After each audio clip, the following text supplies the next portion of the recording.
There's no end goal in meditation, but one vague aim is to get good enough at meditating that you can eventually clear your mind or detach your thoughts at will. This way, you can prevent yourself from being distracted by unwanted thoughts whenever you want to be. I like to call this bubble time. Now, bubble time is the name for the small segments of time that I give myself throughout the day when I can be completely relaxed. Imagine that you have a very stressful day and you've been working hard through a massive to do list. You need to make lots of calls, you need to manage your work team, and just generally fight a lot of fires. Plus, you have a date tonight with someone that you think will be awkward, and you have a pressing, ongoing money concern. Sound familiar? Anyway, you're on the bus going from one meeting to the next, and in that time, there is no benefit to being stressed. In other words, you can carry on worrying about all these things that you have to do if you want to, but it's not going to do you any good. What would be far more preferable would be if you could use this short amount of time as a break in order to recuperate. Now, if you've never practiced meditation, you're going to struggle to do that. But if you have, then you can put yourself in a meditative state and become indifferent to that stress. You can just sit back and clear your mind. Now, when you arrive at your meeting, you're going to be much more recharged and energized because your brain has had the opportunity to get some rest. The result is that you'll feel much better and you'll work much more effectively as well. If you get really good at this, then you can eventually start to employ moving meditation, as in Tai Chi. Except now you're going to be in a meditative and relaxed, focused state at the same time as walking, talking, and doing other things. You'll be impervious to stress because you've learned to control your mind and to control your emotions.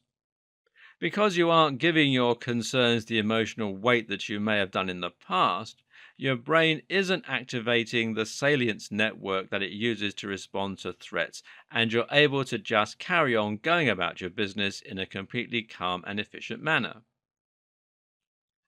Meditation is one way to stop worrying about all those little nagging concerns and doubts. Another way, though, is just to become more present and more in the moment. How can you do this? Well, one method is to start focusing on your body and on your senses a little more. The fact of the matter is that most of us are so in our own heads that we barely notice half of what's going on around us. We walk in a dream state worrying about work or about our relationships, and we hardly take the time to stop and smell the roses, literally or metaphorically. Try this right now.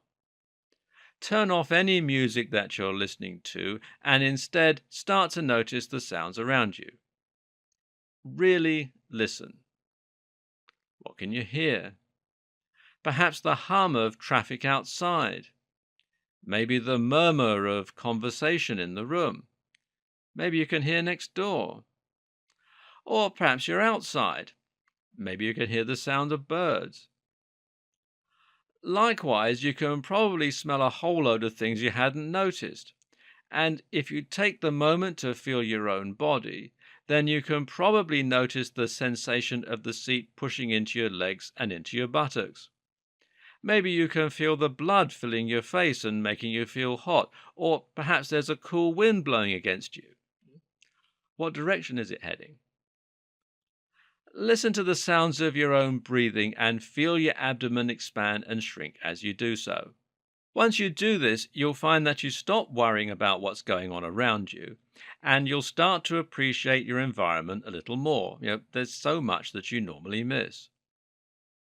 You can try doing this on walks too.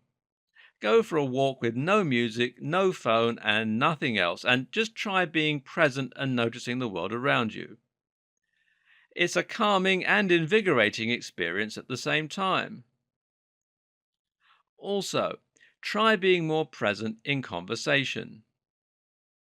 Practicing this is important because, as with practicing meditation, it will eventually become something that you can just engage at will. Now you can choose when you want to start listening better to what people are saying to you and when you really want to focus on the day which you're out with your children or something like that. Again, you can leave your work concerns at home.